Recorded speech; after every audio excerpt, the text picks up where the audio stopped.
this togetherness and oneness with you.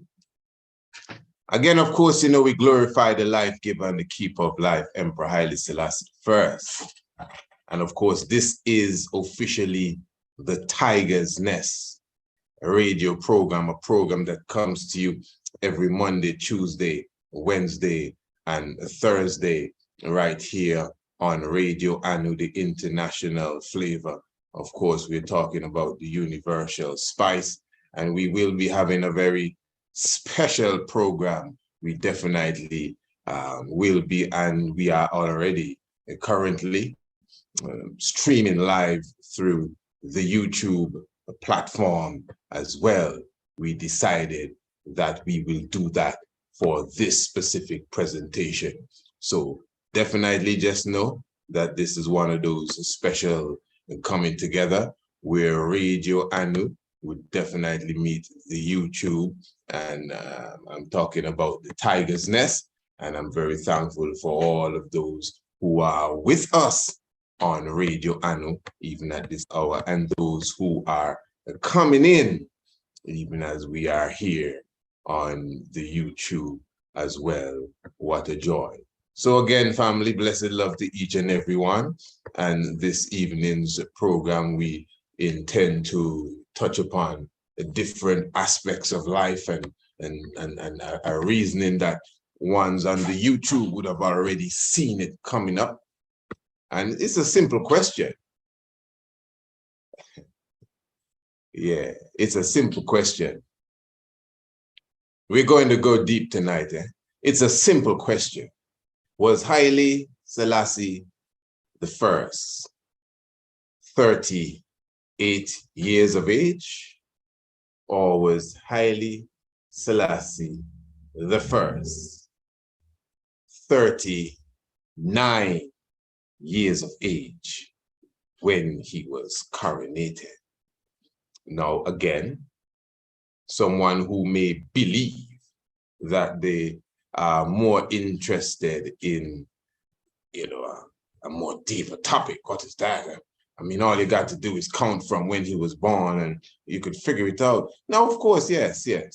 But this evening's program, family, we're going to be going into a reasoning, on a psychological level, definitely dealing with the psychology of how we look at things. And I must say, we, especially as Rastafari, honestly, I think we need to be a bit more scholarly, not so much emotional and belief, but a bit more scholarly and more so in our research. So please, I'm not here to entertain tonight. I've never come to entertain. I'm actually here to teach a class. And I'm actually, it may sound strange, I'm not really here to tell you if he was 38 or 39. He was 38 years of age when he was coronated. So you may say, so what the question, why that? Well, you will see why. I will show you why. And it has a lot to do with how we perceive things. And it's because I will dare say, a lot of it has to do with our strong religious outlook, why we perceive things in some very strange ways. All right. In fact, let me just share something with you before we go to the depths of it. And let me say, first of all, welcome to the Tiger's Nest again. And I'm inviting each and everyone to subscribe to this wonderful program that comes to you every night. Those of you specifically who have never visited us on Radio Anu, well, the link is in the description below this video here on YouTube. Those of you who are just coming into Radio Anu, for the regular Tiger's Nest session, well, you're a bit late, but give thanks, of course, for your presence, though. We are streaming officially tonight with the YouTube family and just inviting them to be a part of all that we do. So make sure you subscribe. It's a very simple thing to do. Just contact us. As I said, the Precise X Institute email is in the link below. You just go and you press it and you speak to us and let us know you would like to be a subscriber. And basically what you get is the program every evening. That's about it. Not to listen to it.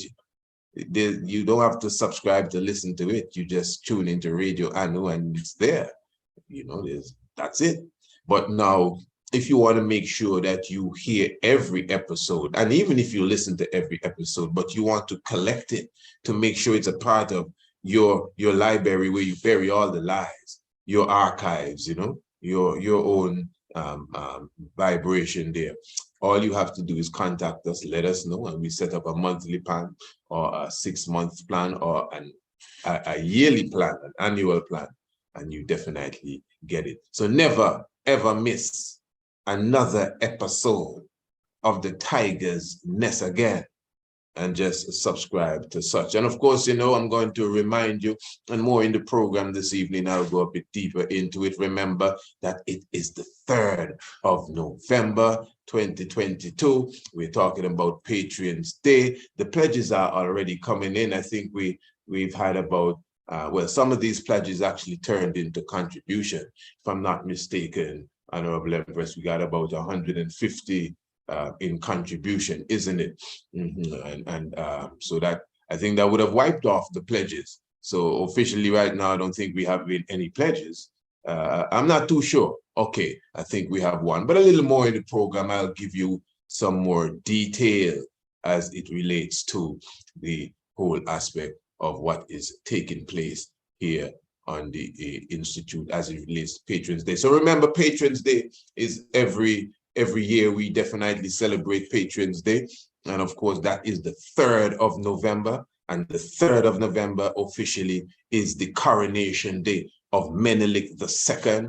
Menelik II, of course, the mighty terror of the Battle of Adwa. And of course, at the same time, officially, that is the launch of Radio Anu. So you could say that the resurrected Radio Anu is about 1 year old.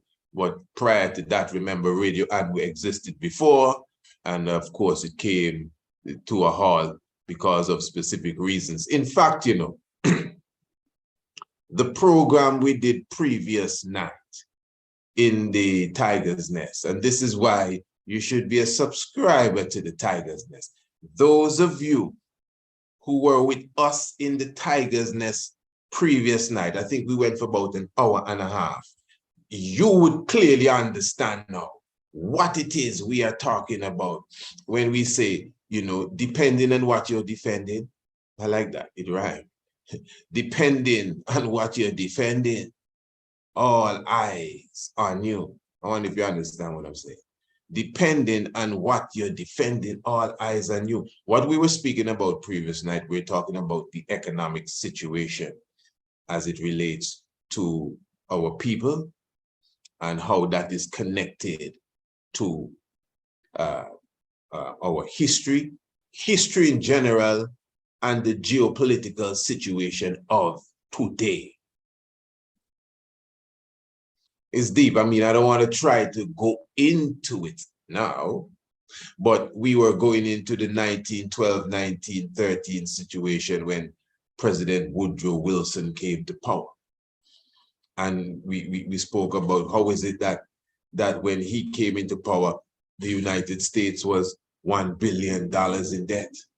And when he left power, the United States was 800 times in debt than it was when he came into power. And very interesting, you know, the Bureau of Investigation, which became the Federal Bureau of Investigation, the FBI, and the IRS, and the Federal Reserve, everything came into play the very same year, the very same time, Woodrow Wilson was made president, and we use that history and got a little understanding of how it connected, pardon me, to the family from Germany, the Rothschilds, Mayor Rothschild, who had his sons go to the different parts of Europe and establish the different banks, the Bank of Italy, the Bank of Spain, etc. Of course, the Bank of Germany, the Bank of London, you know, the international bankers, the international bank, and of course, again, the Federal Reserve printing paper, talk about counterfeit, and the IRS, obviously the Internal Revenue System there, to make sure you pay your taxes and other things. And of course, you could say the police arm of it, the investigation arm of it. So everything was created same time. Now country gone 800 times in debt than it was when it went in. What kind of fire is this going on? And then we spoke deep into the whole aspect of war and how war is really money and finance and the person that encouraged one person to go and attack the other person, fund him too, say, yeah, man, take some money and go and buy some tanks and go and bomb them out, man. So when they start to bomb them out, the fella that get it bomb out, that don't have no power come to you, not you, but the same person that sent his enemy to attack him. That's the person he went to, because he's the big spender. Is the big spender start the war? What do you think? Somebody mash somebody too? The big spenders start the war. Give thanks and praise to the King of Kings. The big spenders start the war. Just looking at the picture face. And hear this now, man. They're funding both sides. So when you realize you don't have enough equipment and firepower, you go to them and say, hey man, I need a loan. Not no regular loan, real loan. Real loan. And you take that loan and you need, what are you going to do with that loan now? Can't go pay off the enemy. You have to go buy firepower, tanks, planes, jets, whatever. We call them things underwater there. Ships, aircraft tanker ships, them things there, yeah. Do you know where you have to buy these machinery and armory from? The same person that loaned you the money. This is it, this is the reality of the world, and we can call names and go into it, but we did all of that previous night and explain where the link is, but we did all of that previous night, and remember when you subscribe to the Tiger's Nest, because this is why I'm telling you all of this, when you subscribe to the Tiger's Nest, you actually get some amount of the programs prior to your subscription. So you subscribe tonight and you'll get tonight's program and about 2 strongs or so at tonight's program. That's the way that it is set up. So you surely will get the program from previous night. People say last night, but this is the next night. It wasn't the last night. Who tell you it was the last night? This is the next night again. So, but what I'm saying is that that's a deep understanding. So when we are looking at our economic position in the earth, not how much money you have in, our economic position. When one man funding both sides in a war. You fighting for civil rights, you fighting for equal rights, you're fighting for better payment and wages and standing up and you're a real power and they're watching you and say, hey, this man is not easy. Wow. Give him a chance. Get out of him. Let him do what he's doing. He's really rising up the Negroes. Then all of a sudden you start to say, well, you say, we need to come out of Vietnam. What? What did he say? Come out of Vietnam? Stop the war? What's wrong with this Negro here? Somebody got a pistol? Yeah, but hey, that's what happened. I'm speaking of Martin Luther King. I'm not inciting nothing. I'm telling you a history. I'm giving you a history lesson. That's what happened. He was fighting for other things. That was a problem, but it wasn't that much of a problem as when he stood up and telling people to take money out of the same international bankers' hands. Yeah. So it's all about the economy. That's what I'm showing you.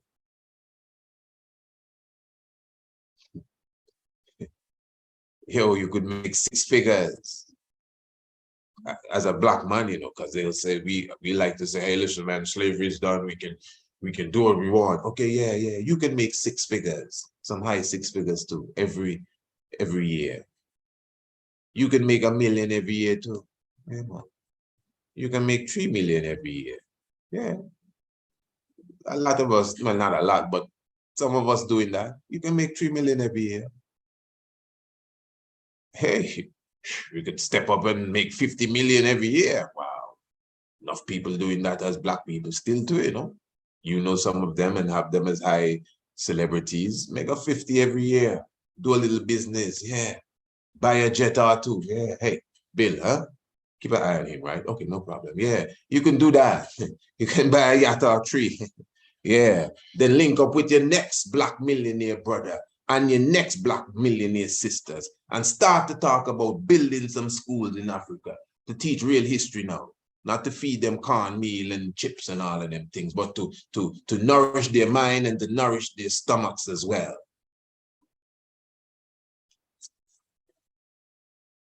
That's why the FBI was created. For them kind of reasons there. So you can go to a certain degree, but don't pass this line. Because what you're gone into now is liberation. You're gone into true economics. You're past money now. You've gone into true economics and liberating people that are not supposed to be liberated. These people liberated is the doom of them other people.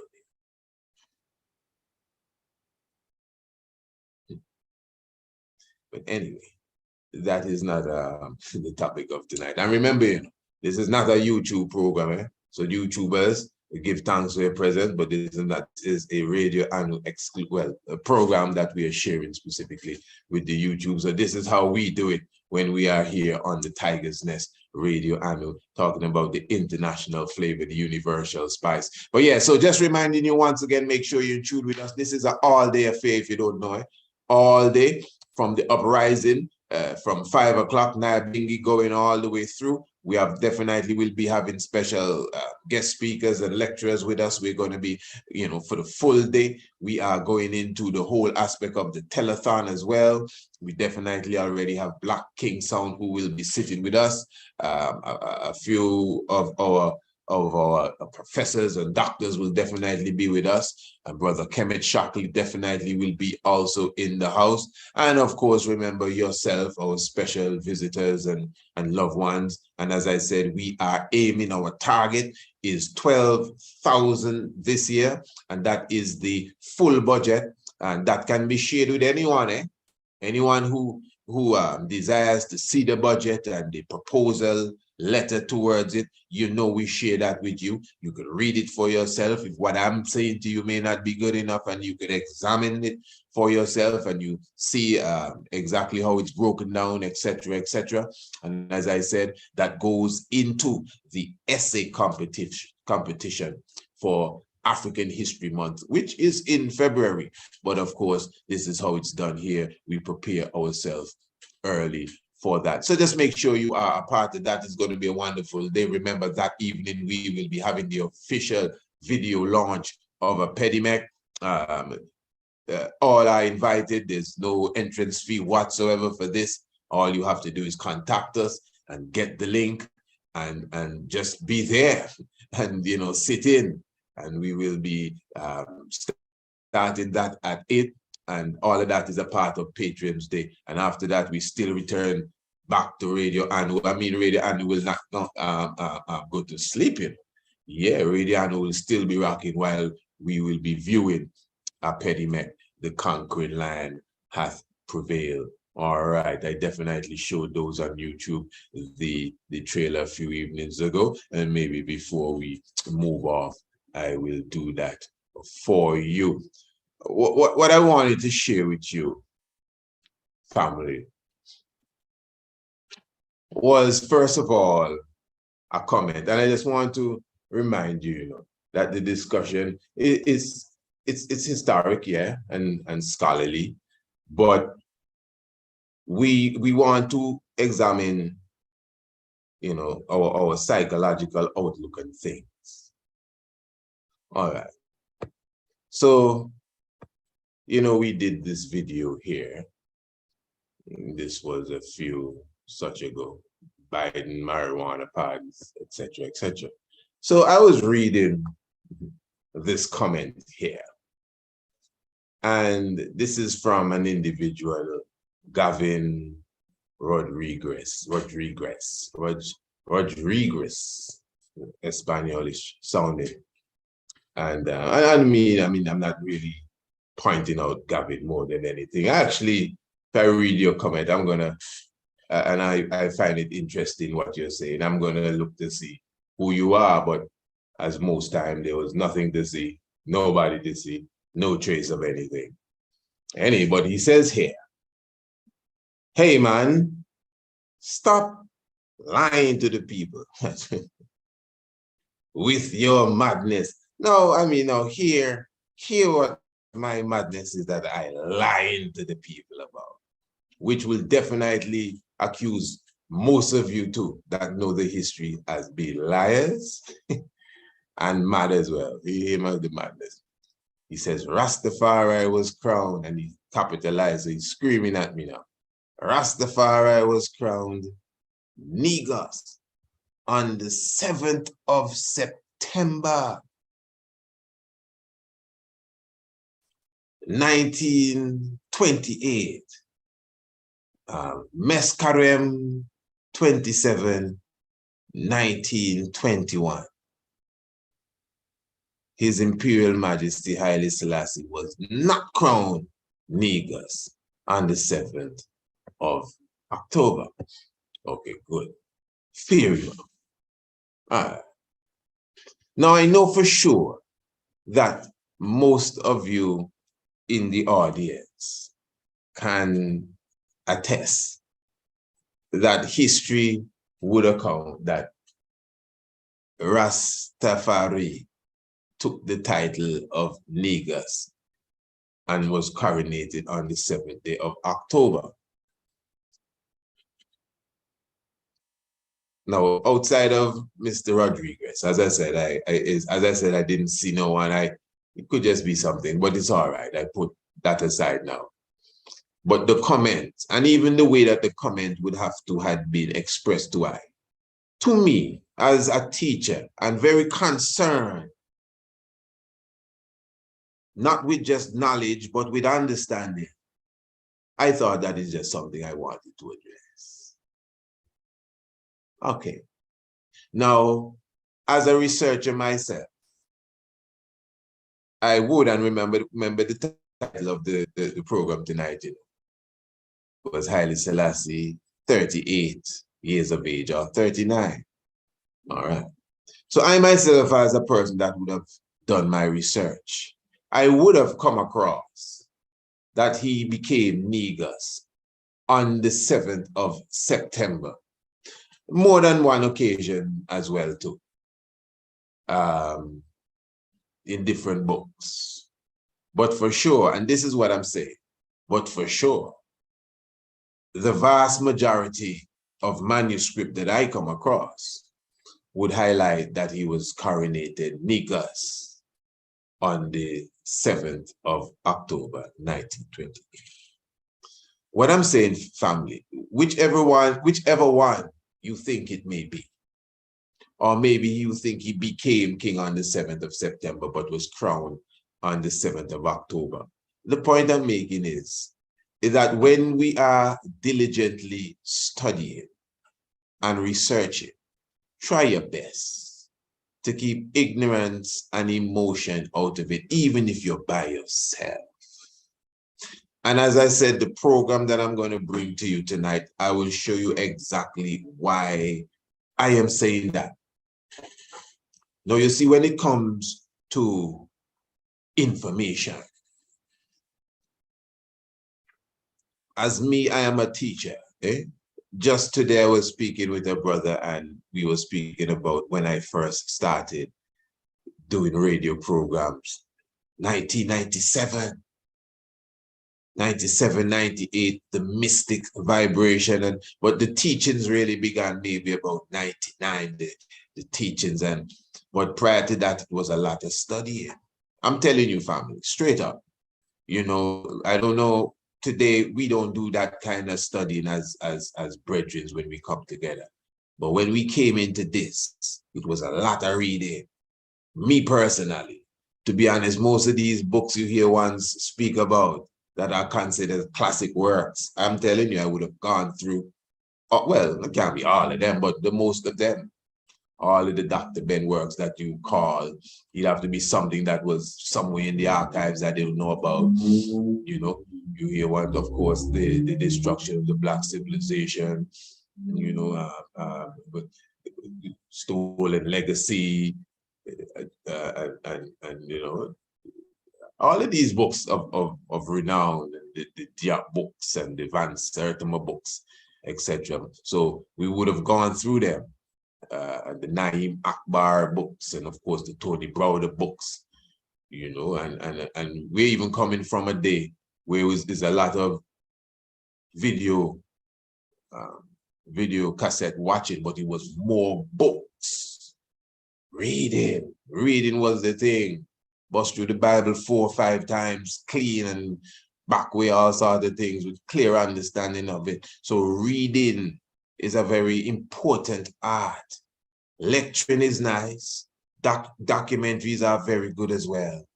And I mean, you could watch a documentary that has more truth than the book. Now, not because it's in a book mean that it's true as well, which will lead me to the point that I'm getting to.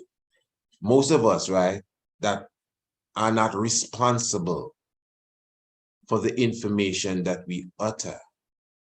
Sometimes we don't understand how important it is to bring precise information to the table.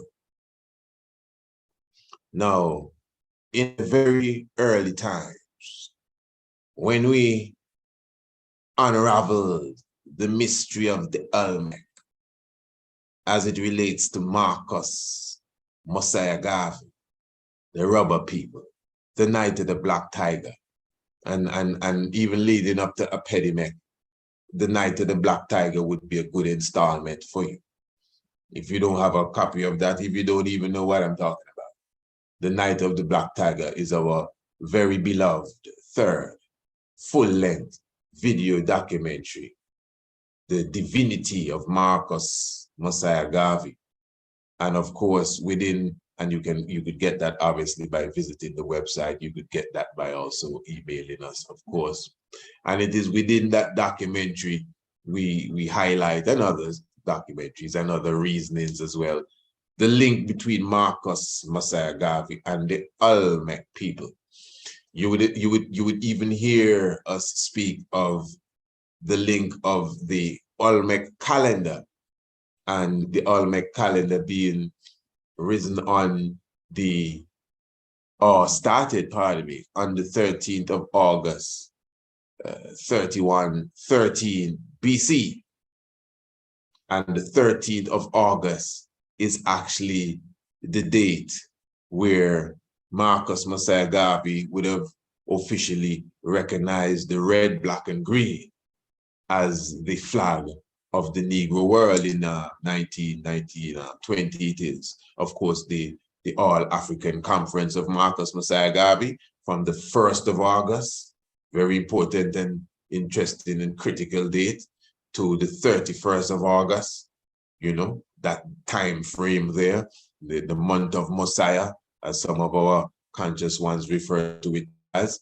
This is the time frame where we had that conference where the Black Man Bill of Rights was brought to the forefront. All right, for sure. So I'm just showing you that within that conference, the day when the red, black, and green was put down as our flag is the same day, according to our archaeological records, where the Olmec would have started their calendar. Listen to me good. In 3113 BC. Now, I say that right now, I want you to hear me, scholars, especially those who are serious about knowledge. You know, I don't want to offend no one, but a lot of us, we too into the entertainment and we love too much drama. We're not, I was hungry. We're not feasty for real nutritional scholarship. And I will say, as one that have just a couple of decades within the conscious realms. Yeah, exactly. A couple decades, I would say, under the conscious realms, I would say. You know, an individual that know that, and I will say again, in the early times, it was really knowledge we were seeking. Hey, you get a new book yet? Yeah, I get this new book, I buy this new book, and you know, not just amongst races, even the races, but a lot of conscious ones. But now it's a different time, a different thing, a different meditation. You understand? But so I'm just encouraging. It's actually an encouragement, family. I'm actually encouraging us to be more precise in the knowledge that we pursue, and be just like a serious researcher, go through it with a fine-tuned comb before you spit it out. Okay. Someone challenged me once and told me that he was listening to a lecture that I did. And I said that the Olmec calendar started on the 13th of August, 3130 BC. And he can prove me wrong.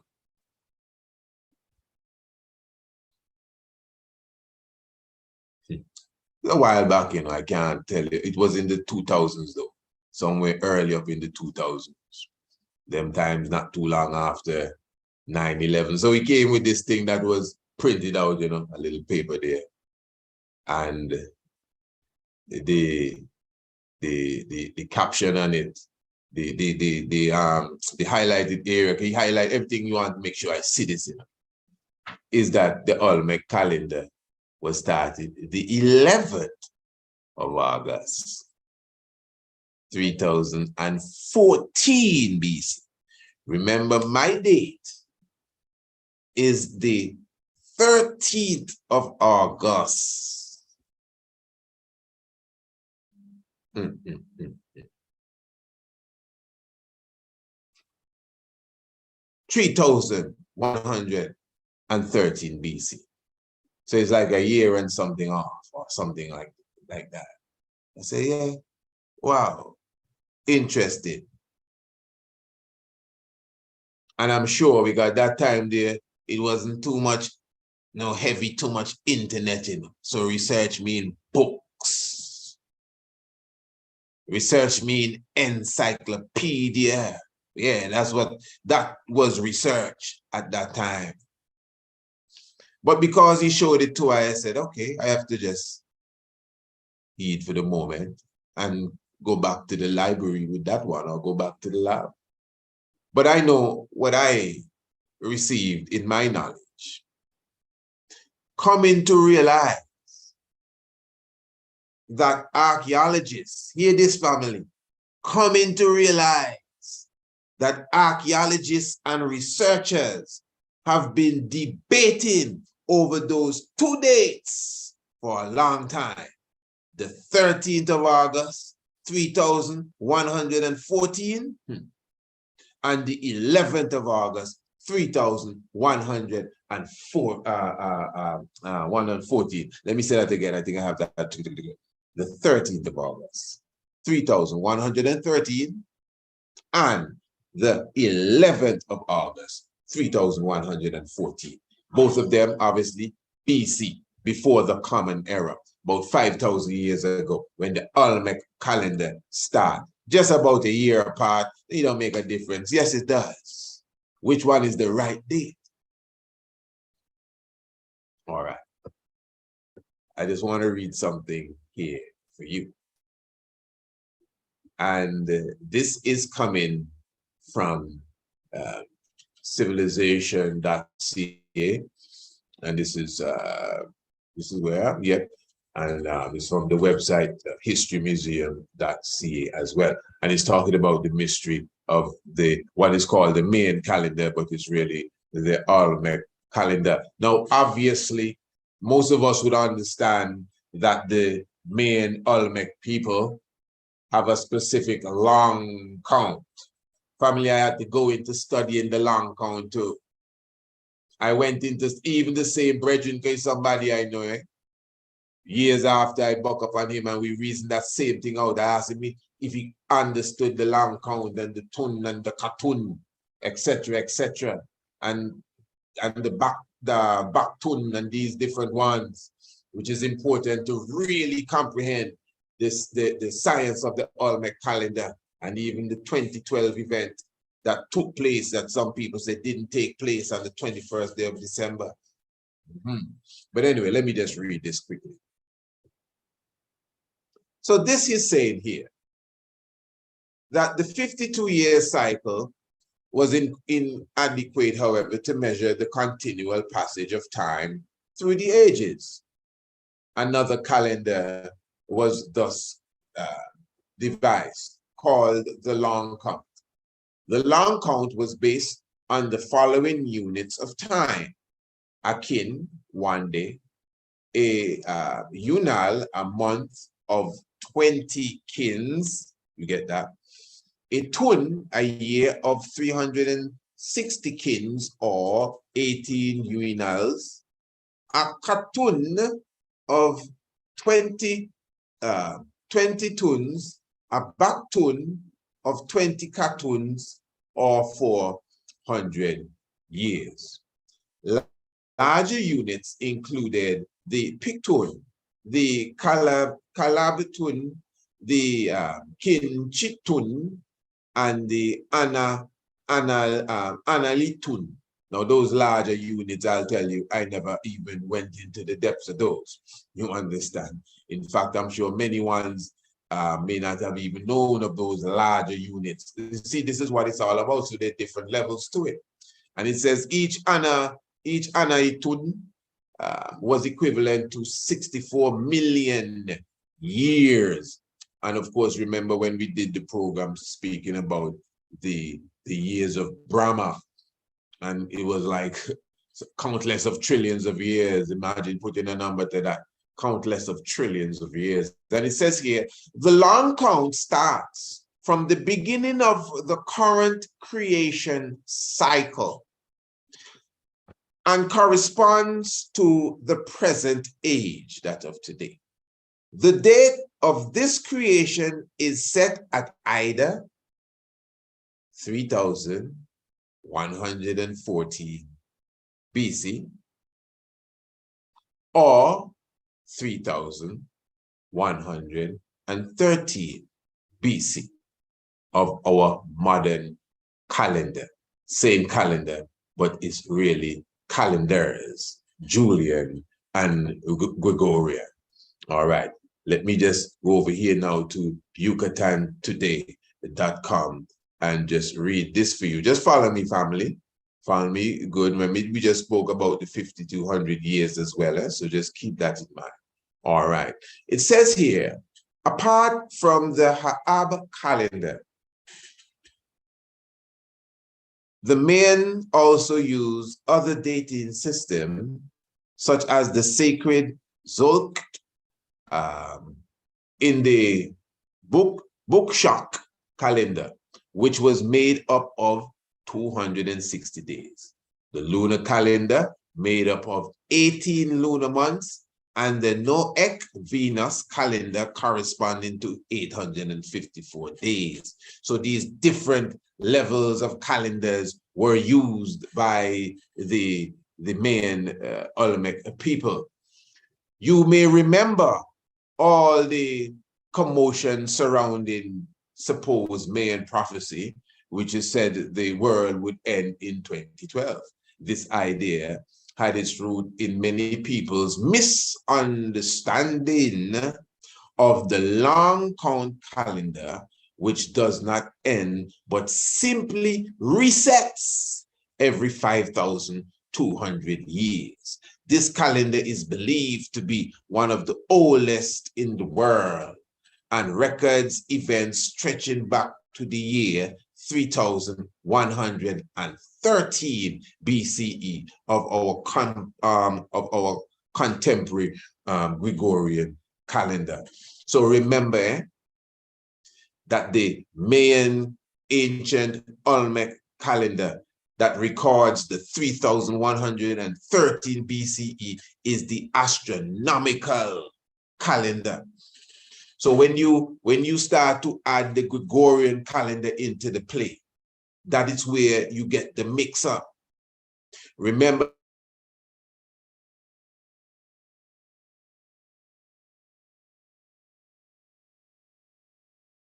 so supposedly came to an end, it just went into year one. Just think about that. You have to keep in mind, we are people that when you go to school, when you get ABC, you also get 1, 2, 3. You don't get 0, 1, 2, 3. You just get 1, 2, 3. So 0 is nothing. It's not. Wazirio, the woman, So 0 that come first. Everything come out of the 0. It begins everything. The most valuable of the number. Put the same one there and put the 0 behind it. 10 one time. Just put a 0 to anything. Supersize it. So in ancient Africa, in the ancient world, we count with the 0 first.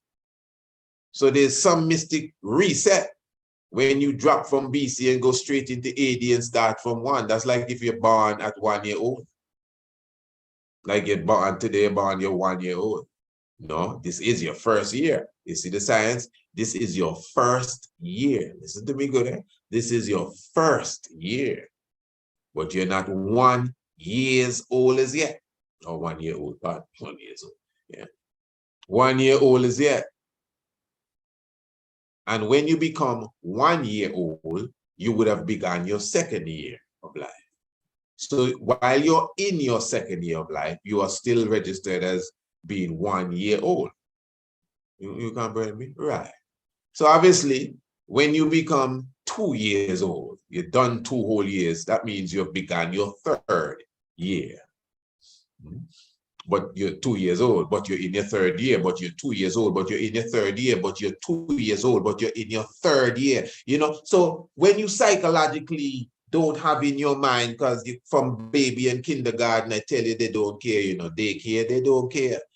From that time is when you start 1, 2, 3, 4. You don't leave 0 out, miscount, chip up. It is something that's psychologically inside of you, So when we are going to look at the ancient vibes and put in Gregorian calendar and Julian calendar into the mix and try to date it with that, this is where the hitch come up. And this is why scientists have now confirmed that the specific true date, because remember, knowledge expands. Even me come and study the count properly and figure it out for myself.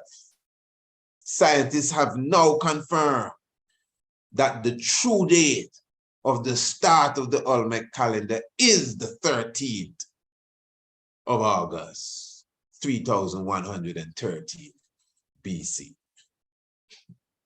Yeah, check it.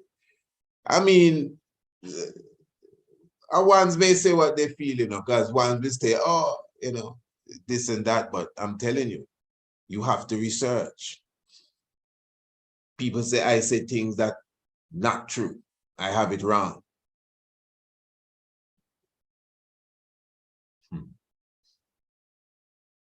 Now, for example, everyone speaks about the 14 pieces Osiris was cut into. Most one never hear Osiris cut into 16 pieces.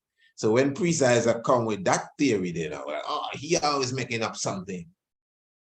Yeah, not necessarily races, because not most, but you know, some races not into that Osiris thing, so they're not even studying that. But those who would have studied it, ones that even go to the land and watch the walls. That don't make you an expert necessarily, but still. So when you hear, no man, that's not what Dr. Ben taught, you know, that's not what, you know, this new knowledge is coming up. New knowledge is arising amongst us.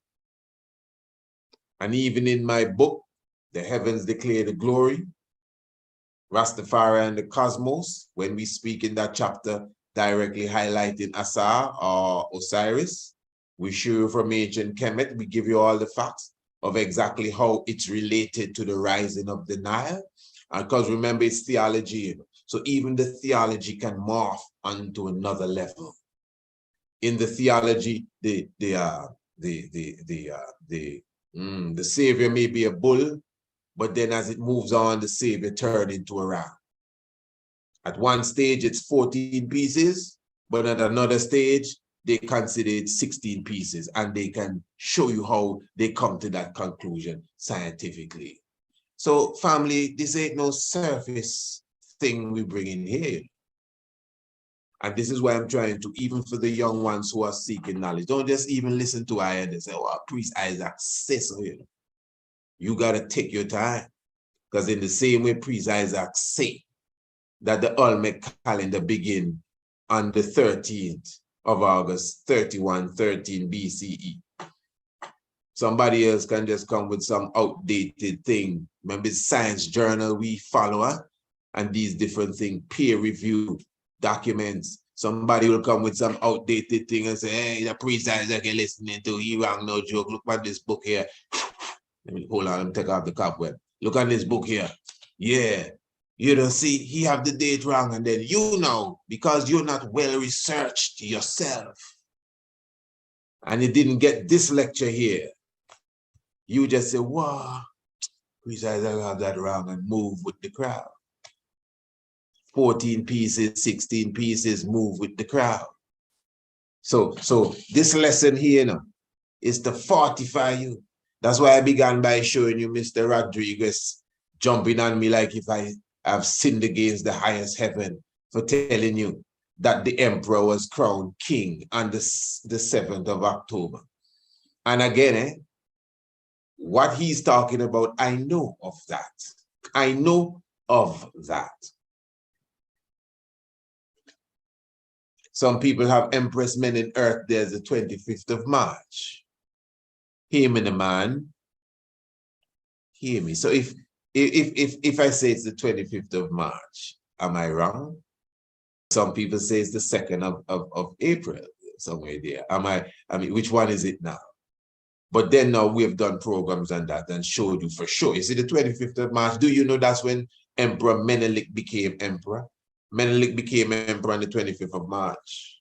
Oh, how you say he was coronated on the 3rd of November? He was coronated on the 3rd of November, 1889. But he became emperor on the 25th of March, 1889.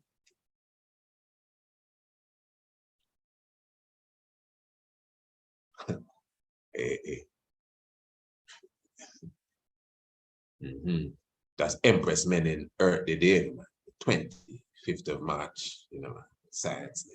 Right, well, if you believe that, and that day has its own astronomical link with the Virgo constellation and the 90 degree itself to Orion, and we showed you all of that vibes there already. But then now the 2nd of April again is still mystic.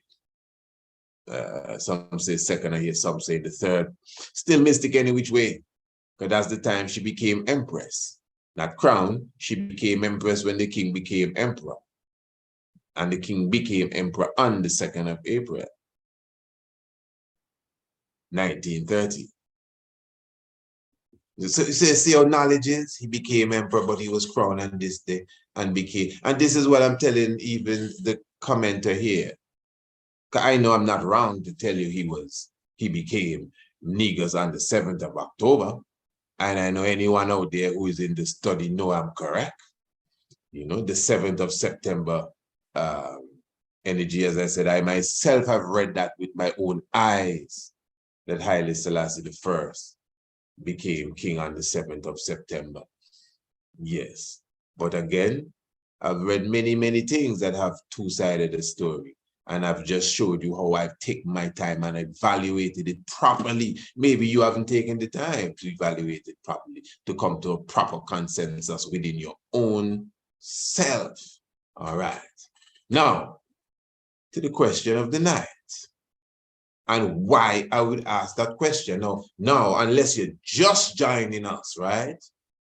Once you've been here from the beginning, and you can just take in everything that we just spoke about and how we use specific methods to break down the conversation and to show you how you decipher between two of bits of the same information. Whether it's how much pieces he cut into, or whether the calendar begin on this date or that date, or whatever the case is. Now, first of all,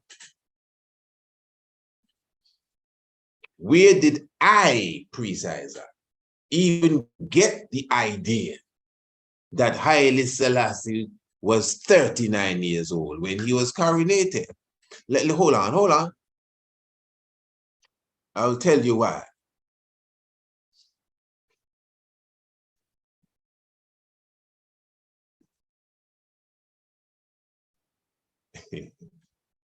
Because the emperor was born when? The 23rd day of July, 1892. All right. That's when the emperor was born. The 23rd of July, 1892.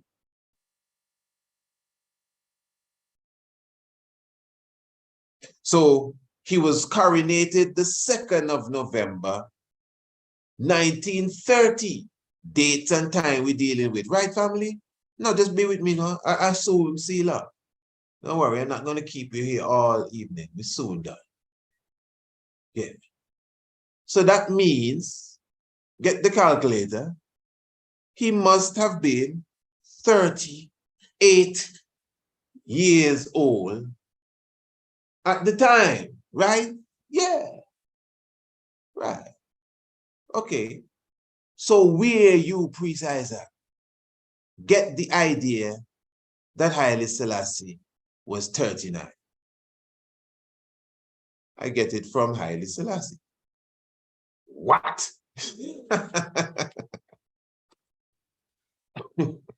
I get it from Haile Selassie. Yeah. All right. Let us listen to this. This is an interview done by Bill McNeil. And Bill McNeil, in his little documentary there, like I've seen in some documentaries, realistically have some information mixed up. Now, in the documentary, he said that Haile Selassie was born on the 24th day of July, 1891.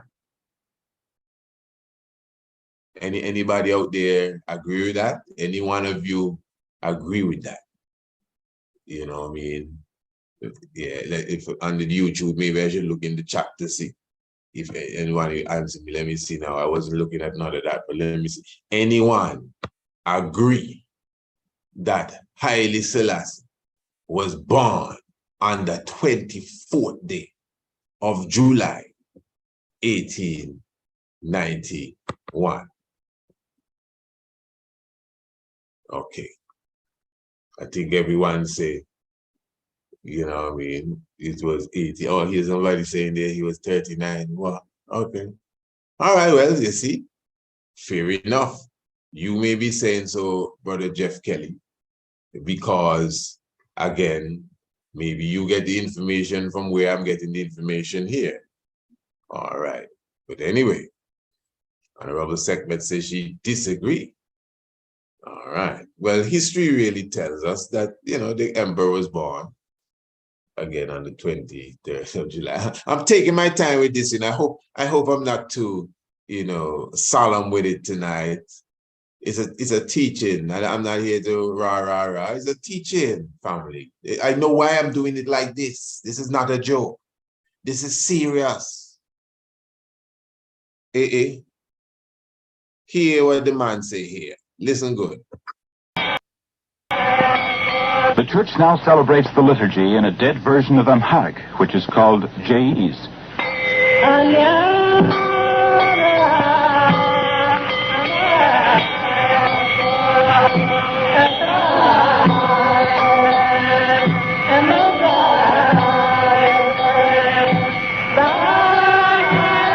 Haile Selassie was born on July 24th, 1891, and was named Ras Tafari Makonnen. You hear?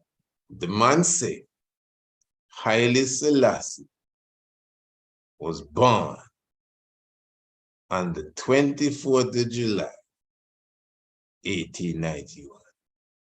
Now you may say, but he says so. I know he says so. But hear what he say after that. His father was a viceroy to the throne and had his son privately tutored in French at the age of 6. At 18, shortly after his father died, he became governor of the province. In 1928, he led the troops that killed Empress Zoditu's husband, who was not of royal blood, and became regent.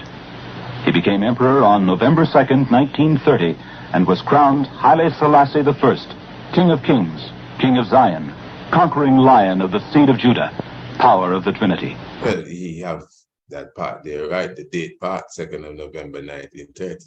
Okay, now, listen to the question, and I'm going to even surprise you.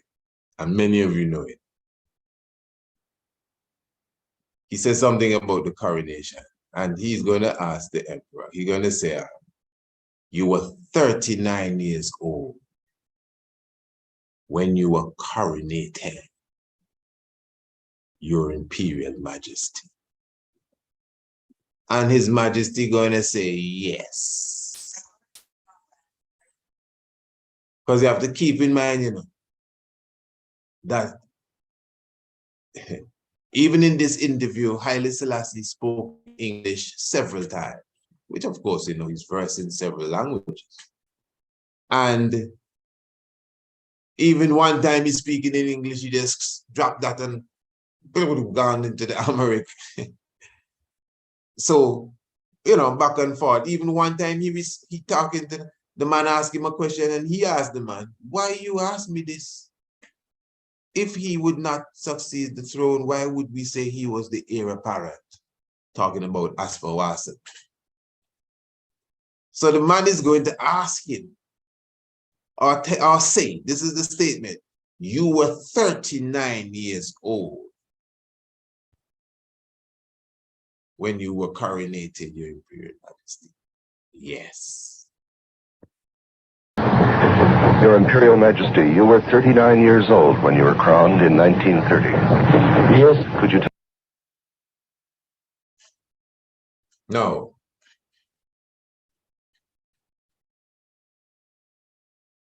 A person may say, but priest, you don't try to make nothing out of that. I ain't trying to make a thing out.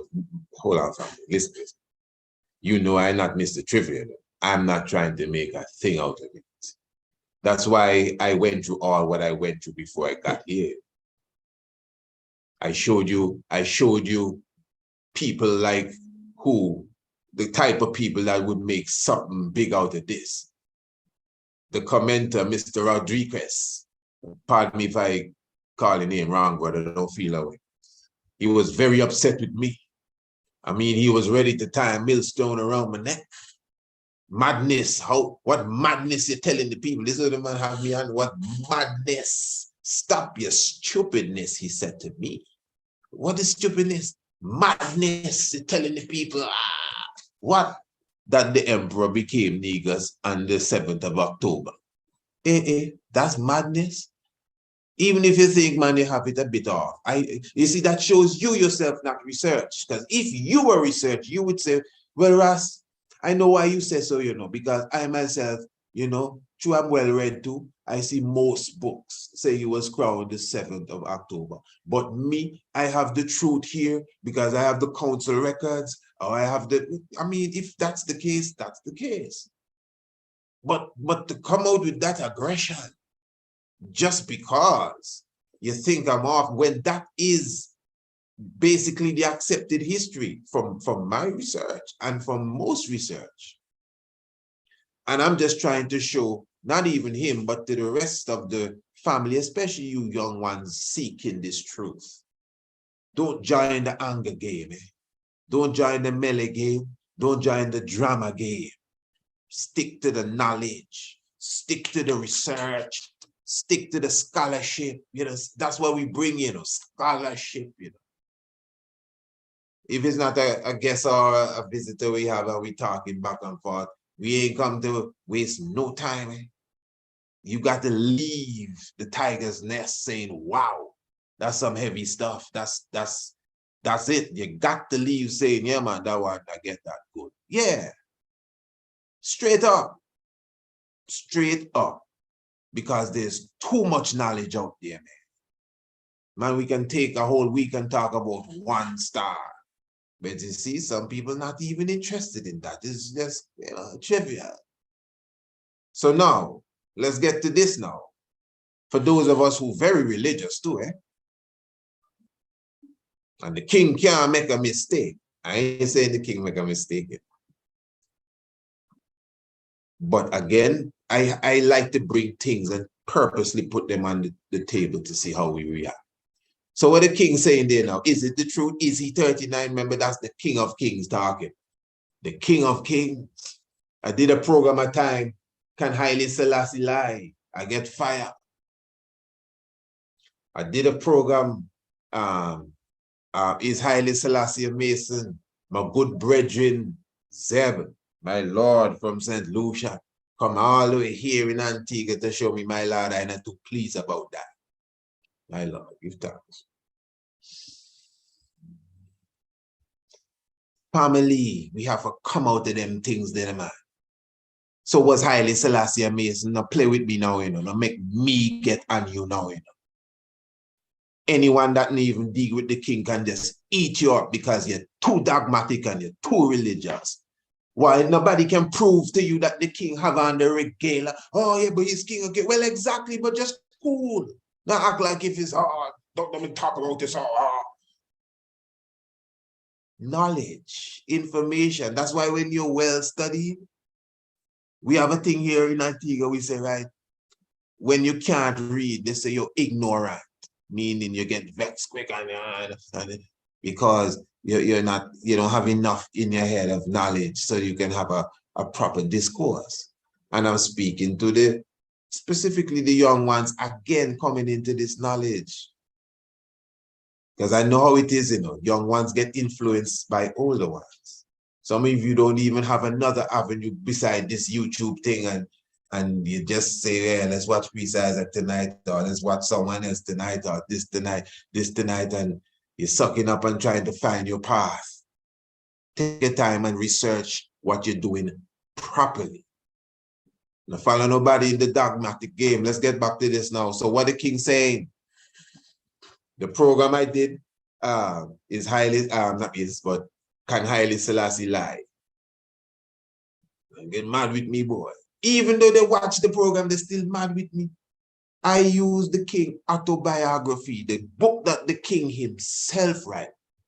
The king say that there was a plot. Oh my, Haile Selassie said this. There was a plot to get rid of Empress Empress Taitu when Menelik was ill. Them time he was not even regent, he was Governor Tafari. And they wanted to either kill her or something. And they invite him to the plot, and he went and he listened to them and he tell them he don't want to be a part of that. Read the book. He clearly tell them he don't want to be a part of them. So he was there, he hear it, and he said no. The emperor said in the same book, family, Akoma Dread and his channel, same Akoma Dread, A-K-O-M-A, D-J-E-D, A-K-O-M-A, D-J-E-D, no, D-J-E-D, D-J-E-D, Dijed, what you pronounce it, Dread, Akoma Dread, Dijed, the backbone, if you know them simple in ancient Kevin. He is currently doing a program reading the autobiography of the emperor. I would believe both volumes. I'm not sure, but check it out. You may come across the story just in case you don't want to read. You see what the man doing for people who don't want to read, reading the book for you. Give thanks, my Lord. Yeah, but I'm just showing you in the autobiography, the king said that Empress Taitu heard of the plot. So he telling you in the book that she heard of the plot and heard that he was approached. Then she come to him now and ask him, you know what I mean, if he know about this plot to take out. The king said he didn't know about that. Read the book, eh? King said he told her that he knows nothing about it.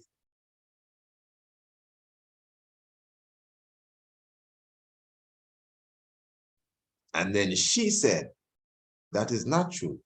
I know the truth. You knew of it and you refused to be a part of it. And here what she said, that she respect him even more because he didn't even want to sell them people there out. I said, wow. Read it. Now, I am paraphrasing, but that's how the story goes, because I did a program and when we read it word for word. So, but you know, that's how the story goes. So I'm just trying to show you, family. Don't be religious in your outlook. Remember, some of us, we don't grow out of the fact God not in the sky. You understand? This is not a sky God. We just take the sky God and try fit him into Haile Selassie. So Haile Selassie become the sky God. No. You want to make Haile Selassie be God? Go and check the African concept of God. Trust me, kings and queens. That work, empresses. That work. That's the scene. That's the God Haile Selassie. Haile Selassie is Uncle Nkulu. God is God. You know who God really be? God. All them words they dread, you know. God. Uncle Nkulu. That's Haile Selassie. Then you understand the reality of the so-called God in flesh that manifests, you know, live. So what, did the emperor lie? No, nobody, no Rasta can say yes, you know. No matter what, they're not going to say yes. Okay, let me ask you, did the emperor kill?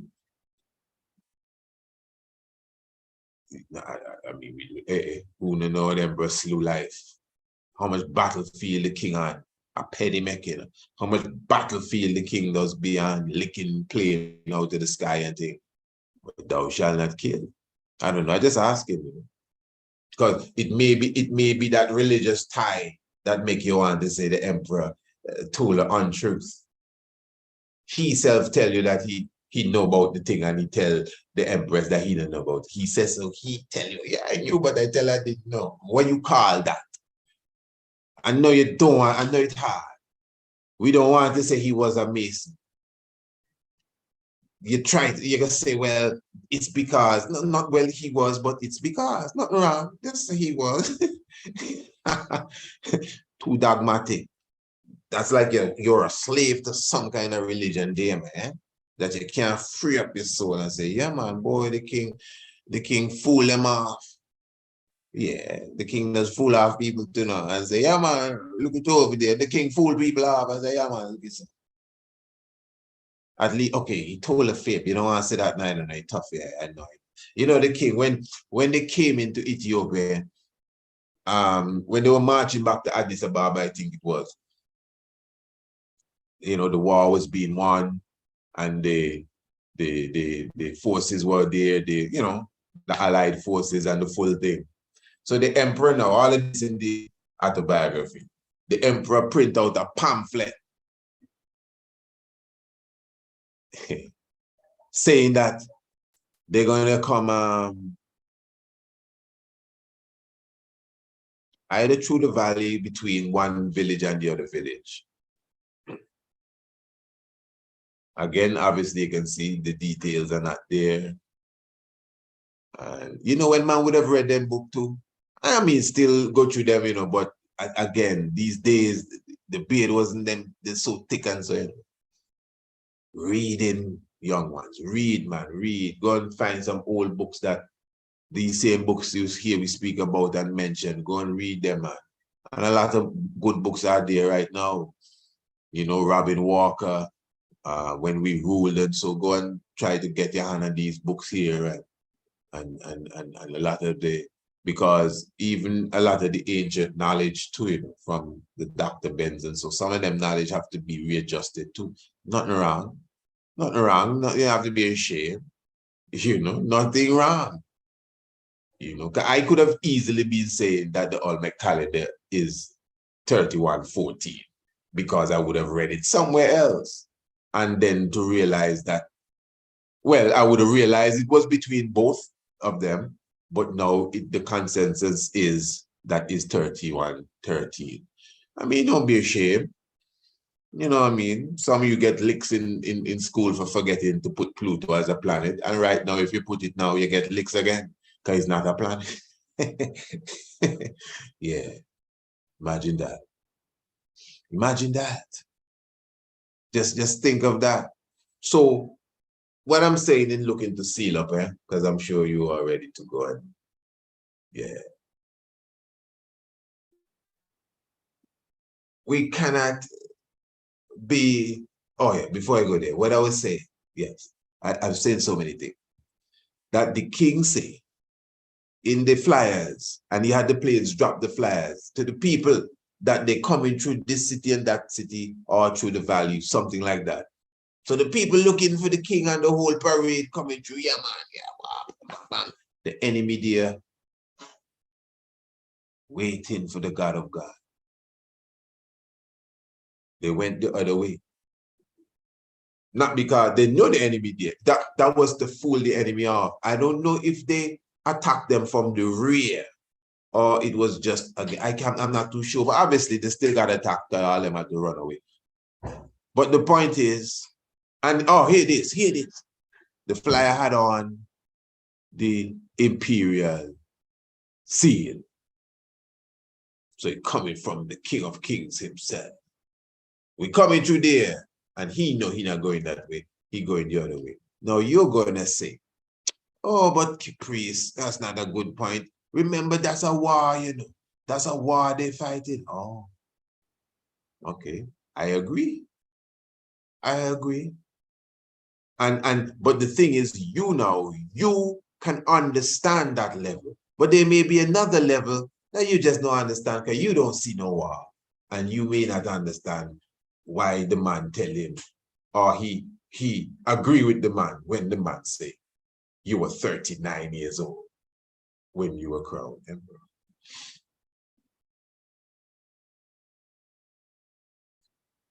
And that's deep, you know, because you could easily dismiss it and say, oh, maybe the emperor wasn't even studying what he said, and you know, true in the speak that it could just no, seriously, it could be just yes. But then now there are those amongst us who not gonna take that because of the perfection of the emperor can't make no mistake. Even though he himself tell you in his words, he made a mistake. You see, we too wrap up in the European concept of God. And not even the European concept of God, just God. God is a European concept, straight up. I know you're gonna say, no, African had the first God. I know, oh my, you lose me, man. You're losing me. You're not listening, man. You're not listening, man. God is Woden, yo. That's where the name come from. God is Woden, Oden. The picture of the emperor, they favor a little bit, you know, give thanks, man. We all look like the king, man. No watch nothing to get nothing to feel now, you know. The one specifically of the crown. We all look like the emperor. This one behind me don't necessarily look like I may look like someone else. We all look like the emperor, man. I don't see the emperor. I don't see enough people facing the emperor and the emperor enough people face. So don't feel away. But this one I watching here, just looking at it, you know, have a kind of, yeah. Our next individual was saying on one of these comments here, because you know a lot of Rastafari don't want to deal with Egypt. Some ones that are Bobo Shanti. Anyway, let me not even go there. Yeah, but anyway. So the thing is that I need to check that. Let's just cut to the chase. So when you read in the Bible, right, in the book of Genesis chapter 20, every Sabbath, we read Genesis chapter 20, not Genesis, pardon me, Exodus chapter 20 and Exodus 31. Every Sabbath we read that. Them is stable books. Golden sabbatical lessons. Must read. And within Exodus 20, I want you to listen to me good, fam. Oh, please listen to me good.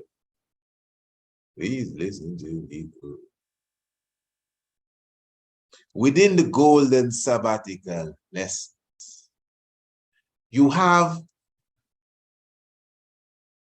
a verse that says, "Thou shalt not make any graven image.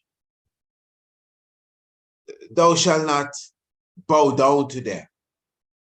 Thou shalt not make any graven image of anything in the heavens, above the heavens, on the earth, or the water under the earth, etc., etc.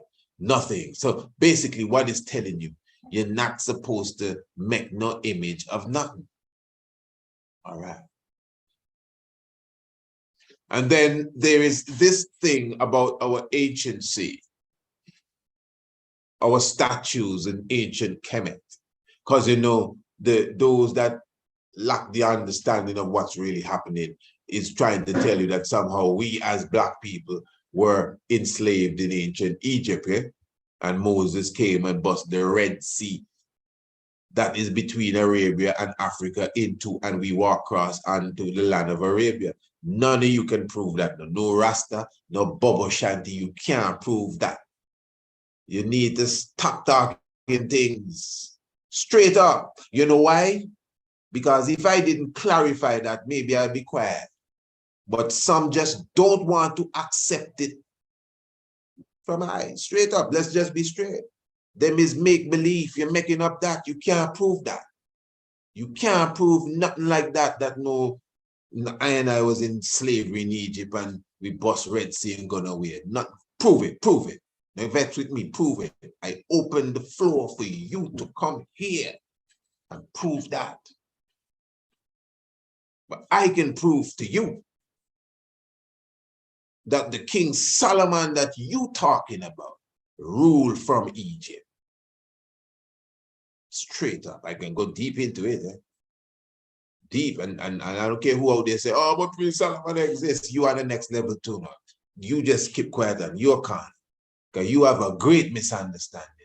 Family, enough of them things, we don't clarify that, you know. We have a whole catalog you can go into, you know. This is not no guessing game, you know.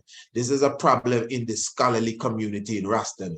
We still asking the same questions, going around the same thing, If this, if that, when we done bust them seals and open them, wow, we not listening. Straight up. I'm not pretending. I'm not pretending. Talking about the Bible saying they have eyes, but they can't see. Hear this now, hear this. They have eyes, but they can't see. They have ears, but they can't hear. They have mouth, but they can't speak. All right. Now, Exodus 31. When you read Exodus 31, it says, and God gave wisdom and told Moses to call Bezaleel, the son of Uri of the tribe of Dan, and the son of Ahimelech, and them people there. And you know who they were? Exodus 31, the book of Exodus 31. These were brothers that were skilled in carving of timber, in carving of gold, in carving of silver. I want you to hear, please, don't just soon done. Remember in Exodus 20, Bobo Shanti and the altar, we read them two books back to back. The leading priest read Exodus 20 and tell you you're not supposed to make no graven image of nothing. You know what a graven image be? You see the statue Haile Selassie put up in 1955 with the lion? That's a graven image. It says you're not supposed to make no graven image. Don't tell me nothing of anything that is on the earth. Under the earth, that means neither a lion, a tiger, a zebra, a fish, a bird, the cloud, the sun, the moon. You're not supposed to make no graven image. The same emperor have walking stick with lion carve on it. Because no, some man real dread, you know, some man super dread. They don't want nothing wrong them carve, nothing. You can bring teddy bear in them man house. I mean, I don't entertain teddy bears neither. Don't get me wrong. I understand the vibes. I don't entertain graven. You think with teddy bear. Them is some mad things for you.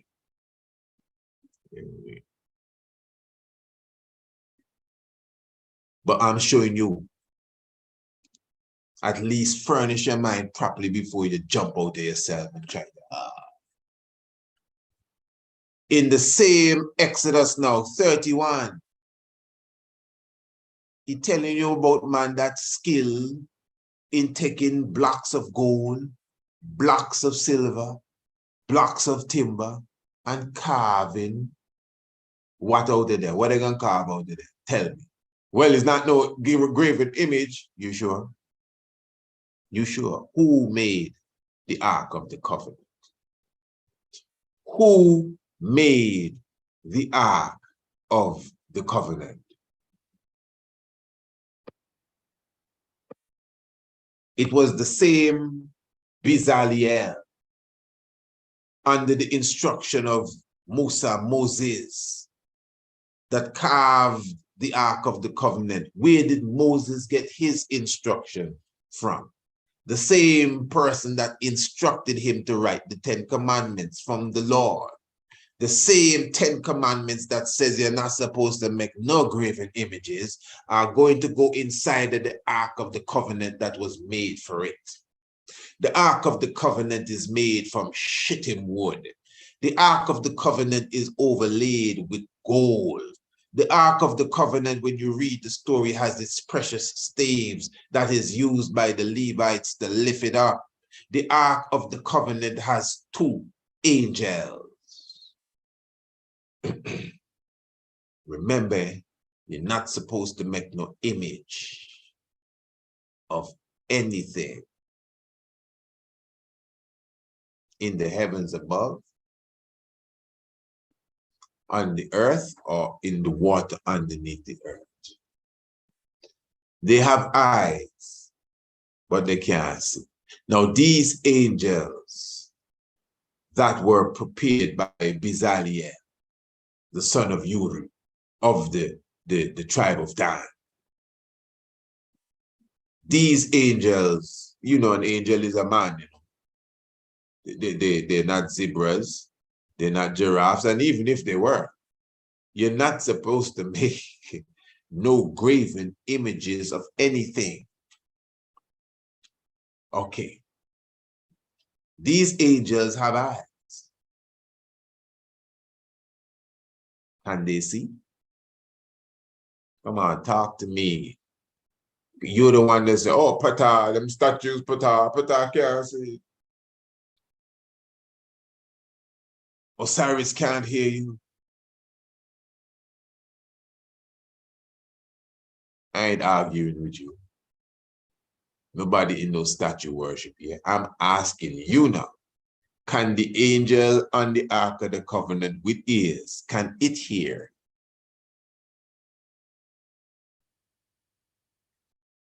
Can it smell with its nostrils? If you talk to it, will it hear your voice? No, some going to say yes. And then the conversation done. Or some are going to say, yes, man, this is the holy thing of God. The point I'm making, the family, this totally appears to be in contradiction to what you're trying to bring to I. Because I promoting ancient Kemet. Because I speaking of the glory of ancient Africa.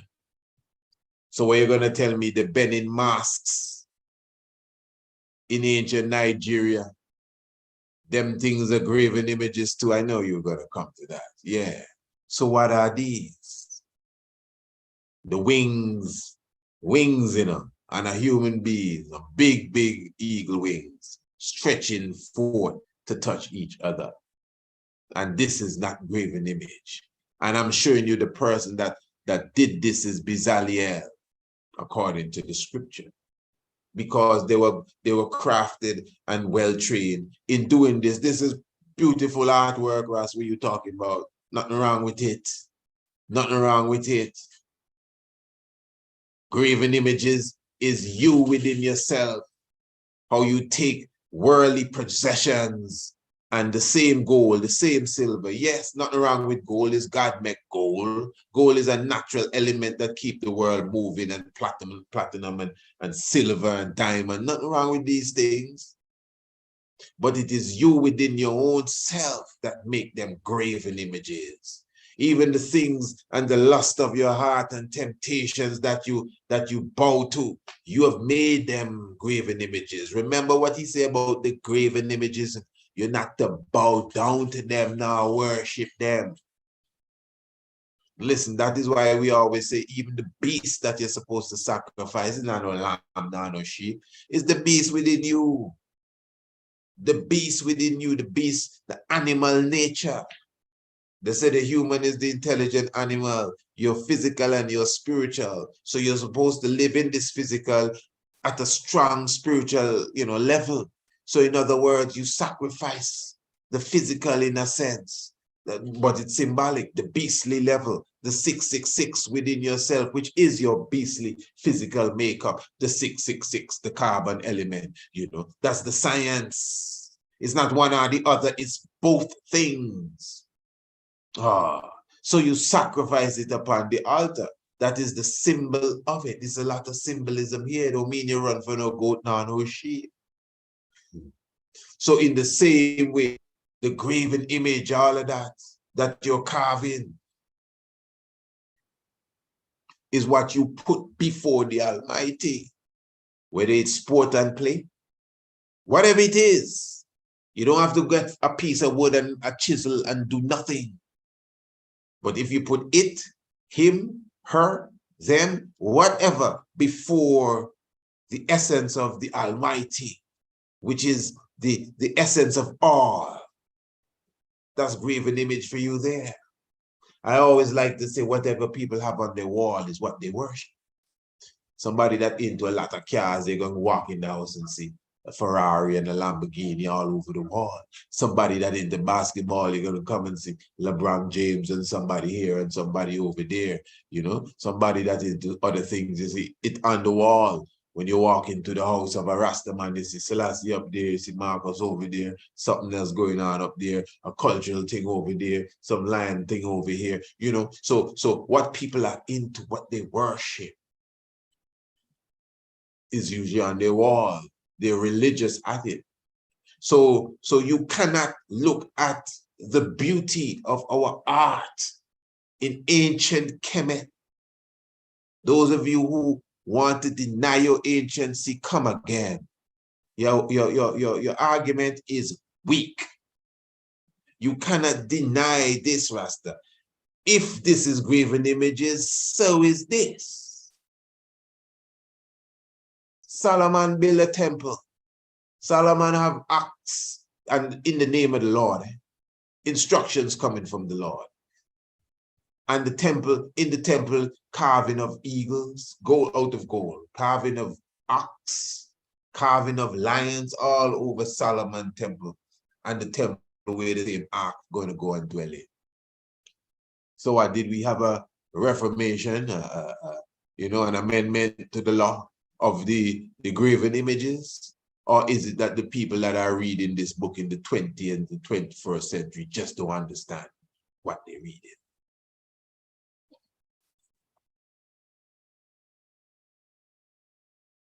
So was Haile Selassie 38 or 39? Nobody answer? You're still saying 38 when he said he was 39? Choose one, eh? Come on, religious ones, choose one. He said he was 39. He said he was 39.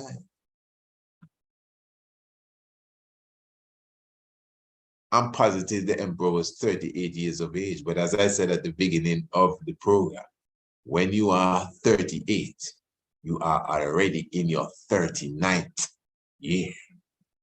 But Bill McNeil, it may be that, but Bill McNeil was wrong with his date and time, 24th of July, 1891. That's not when the emperor was born. He was born the 23rd of July, 1892. Yes. King Emmanuel Selassie, Jah, Rastafari. Give thanks. You know what I'm going to do, family? Here it is. For those of you who did not get that program previous night, when we're talking about the how you can link the economic state of us as a people with geopolitics and the history of geopolitics. What I was speaking about earlier, those of you who just came in, we were talking about the IRS, the FBI, the Federal Reserve, how they all came to you know, the light as such in 1912, 1913, and giving you some US history when Woodrow Wilson came to power, and how the debt of America bounced 800 times after he left. He came in and met $1 billion in debt and left that times 800. That's what the history books say.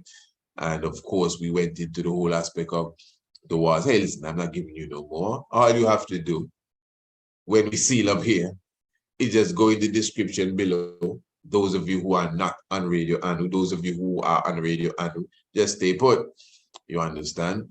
And we will be rebroadcasting that program that we did previous evening, what they call last night, as it relates to that program I just speaking of, the state of our economy as it relates to geopolitics. Deep program, a deep program. We had a little excerpt from Minister Louis Farrakhan as well. Very deep, something you definitely want to get into. So family, I'm reminding you, of course, the time is here. A PediMec, just contact us, let us know. You'd like to be a part of the viewing, the world premiere of a PediMec. That will be Thursday, the 3rd of November, 8 p.m. Of course, we'll be doing that in our own webinar platform, our own webinar space. So, and that is totally free. There's nothing you have to pay. Just contact us so we can give you the link so you can be in the house to view a PediMec. I don't know who would not want to be there to see this beautiful vibration here. I'm going to be giving you a little sneak bit, you know, a little sneak preview here and there so you can see what's going on. But definitely, family, just reminding you that Patrons Day is here. Every year we do it, and this is when we give back to you. Of course, all of our products and our services definitely will be specially on sale, up to 50% off. And remember the telethon this year. Of course, we are, as we do well every year from here on. Last year or previous year was the first Patrons Day. Beautiful session. We didn't, not even close to the target that we had set. But even at that time, we didn't bring that target to the forefront. But this time the target is to the forefront. We have our budget already set up, family, and it is $12,000. Now, this is not a joke. I know some of you may not understand fully what we are saying. Of course, most of you who continually follow us, we have already detailed this for you. You know, so I am not going to go into it in the fullness. But for those who are not aware of exactly what we're talking of, once again, we consider Patrons Day the day when we celebrate Radio Anu. Of course, our website, you go on our website, we have not so many, but we have many different products and services that we offer. So on that day, we will be definitely putting up to 50% off on products and services, and some other surprises will be there as well. We will be also, some other surprises. Let me just leave it at that. And we'll be having some special speakers that will be coming in throughout the whole day. It's a whole day affair. Starts from before the sun comes up. I'm going to have a very special 1 hour Tiger's Nest. I might do it for 2 hours from 6 to 8, but it's going to be very special. And then we're going to go straight into the night watch, into the world premiere of a Pedimec this year. But again, for those who are new to this, what we do, we have an essay competition every year in February. And that is an essay competition really geared towards, encouraging youths to learn more of their Afrocentricity. Now, that's done really on a national level. And we intend to go international with that very, very soon. We attempted that previous year, I must say. This year, I would say we attempted it. We put it out to the public, but I didn't get the impression the public is really fully ready for that. Because what it is, what we do, this is one of the programs that we go out and seek for partnership amongst the people in our community. So as I said, we have a budget. We have a well-planned program. It's something we have been doing for 10 years. It's not like something we're trying. It is an institution within itself, the essay competition. I don't change it up too much as such. And it's something that always gets a good response, especially when it's well promoted, and we prepare the prizes. The prizes are, you have first, second, and third for the different divisions. And basically, it's all about them learning and seeking and investigating their Afrocentricity, which can only help them going forward. And because the system does not include African history or heritage in its curriculum, and we have been advocating for that as well, even before we implemented the essay competition, and we will always do that. That's reparation there as well. And since that's not the case, we push this extracurricular activity, which is the essay competition. This is something done from our heart, family. Obviously, you can see that by now, and I will stress, I don't think I should or have to, but you can see for yourself, this is something that we are fully transparent with. And the reason why, not that we have to be, but honestly, is because I don't want there to be no reason why you, the conscious-minded person, would not contribute to it. Straight up. Me, my name is good, and I'm a person of my word, so I don't feel no way about that. Trust me.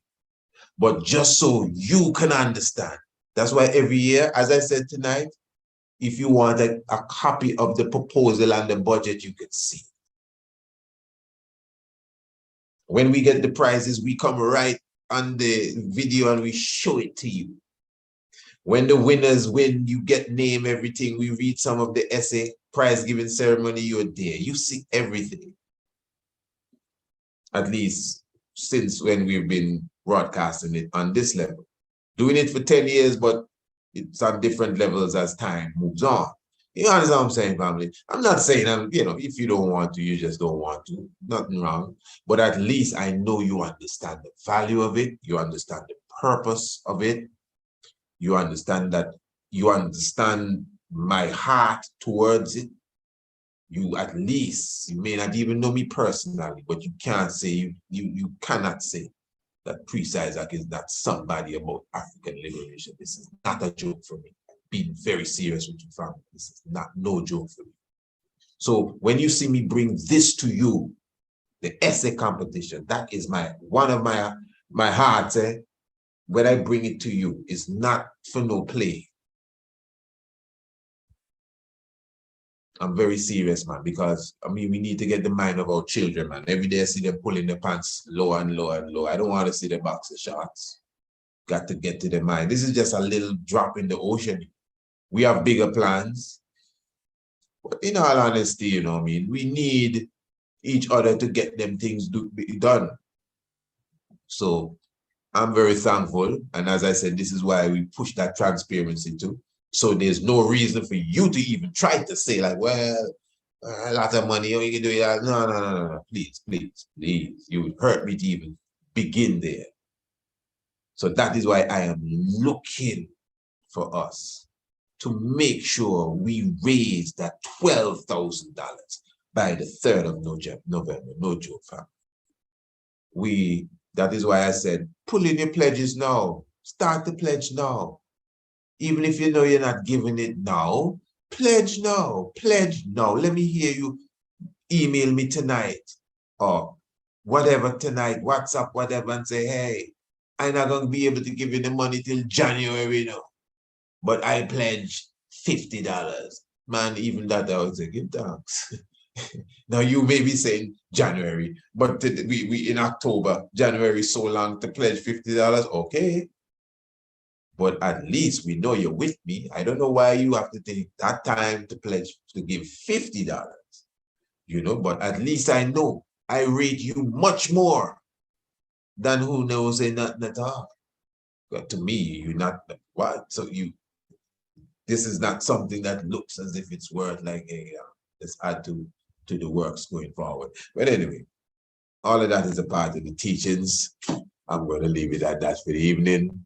I'm just looking forward to this day. It's going to be a wonderful day. I'm looking forward to a pedimec. And remember, you can definitely pre-order your copy of a pedimec today. Yeah, it's going to be a joy, family. Yeah, Rastafari live. So give thanks, you know, for the life given, the keep of life. Those of you, my wonderful family on YouTube, we will be blessing you out at the moment. We are still here on Radio Anu for just a few more minutes. And what we'll do, family, as I said, when I seal here tonight, we're going to go straight in the program from previous night, what they call last night. So when we seal up on YouTube, family, just go into the description below and press the description and come straight over to Radio Anu, the international flavor